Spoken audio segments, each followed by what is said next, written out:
আজ আমরা আপনাদের এক প্রাচীন ইতিহাসের গল্প শোনাবো। শুধু শোনাবো না, ঘুরিয়েও নিয়ে আসব। আজ থেকে প্রায় 250 থেকে 300 বছরের সেই ইতিহাস। ভাবছেন কি সেই গল্প? চলুন দেরি না করে ভিডিওটা শেষ পর্যন্ত শুনতে থাকি। হ্যাঁ, ঠিকই বলছেন, পাথরা। ভারতের পশ্চিমবঙ্গ রাজ্যের পশ্চিম মেদিনীপুর জেলার মেদিনীপুর সদর ব্লকের একটি গ্রাম পাথরা। শত শত ছোট ছোট মন্দিরের গ্রাম এই পাথরা।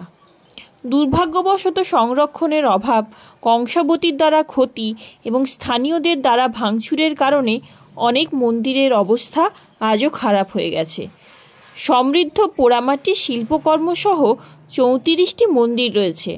তার মধ্যে বিশেষ উল্লেখযোগ্য হল নবরত্ন মন্দির, কাছারি মহল, রাসমঞ্চ, কালাচাঁদের দালান, দুর্গেশ্বর মন্দির এবং পঞ্চশিব মন্দির। প্রতিটি মন্দিরের আনাচে কানাচে লুকিয়ে রয়েছে কম বেশি ইতিহাস। 79টি শিব মন্দির রয়েছে। 80 হলেই হতো নাকি কাশি, এই রকমই কথিত রয়েছে গ্রামবাসীদের মনে। মোহনপুর থেকে বাঁহাতি পথে মাত্র 10 কিলোমিটার দূরত্বেই রয়েছে এই পাথরা গ্রামটি, যেটা আজ আমাদের মন্দিরময় পাথরা নামেই বেশি পরিচিত। বেশিরভাগ মন্দিরই ঘোষাল এবং ব্যানার্জি পরিবার দ্বারা নির্মিত হয়েছিল। ধনী পরিবার ঘাঁটি স্থানান্তরিত হলে পতন শুরু হয়। যাই হোক, উৎসাহীদের একটি ছোট্ট গ্রুপের নিরন্তর প্রচেষ্টায় পাথরা মোড় ঘুরিয়ে দিয়েছে। ভারতীয় প্রত্নতাত্ত্বিক জরিপ বিভাগ 24টি মন্দিরের দায়িত্ব নিয়েছে এবং 18টি মন্দির মেরামত করেছে।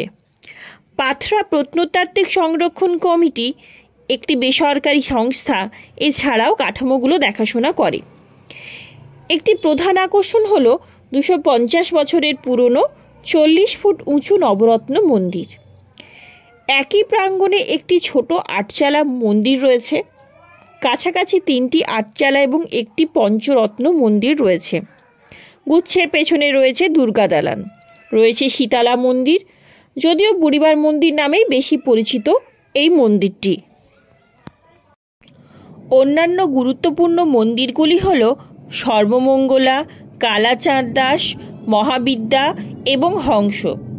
1832 সালে নির্মিত রাসমঞ্চে 9টি ছোট টাওয়ার রয়েছে। পাথরার একটি ধ্বংসপ্রাপ্ত মন্দিরটিকে দীর্ঘ ভিত্তির উপর একটি চটচালা হিসেবে, নবরত্নটিকে মসৃণ রেখা বুরুজ হিসেবে, কালাচাঁদ মন্দিরটি 5টি খিলানের উপর একটি বারান্দা সহ সমতল ছাদযুক্ত মন্দির হিসেবে এবং শীতলা মন্দির হিসেবে উল্লেখ করেছেন। ধর্মরাজ মন্দির, বন্দ্যোপাধ্যায় পরিবারের মন্দির, শীতলা মন্দির এবং নবরত্ন কমপ্লেক্স পাথরা 4টি পশ্চিমবঙ্গের জাতীয় গুরুত্বের স্মৃতিস্তম্ভ। তাহলে বন্ধুরা, আর দেরি না করে চলুন না কোনো এক উইকেন্ডে পরিবারকে নিয়ে বেরিয়ে আসি, বা আপনারা একাও যেতে পারেন। যদি প্রকৃতিকে ভালোবাসেন, যদি মন্দিরকে ভালোবাসেন, তাহলে পুরনো ইতিহাস ঘেঁটে আবার সেই দিনগুলো ফিরে পেতে পারেন একটু আলাদাভাবে, একটু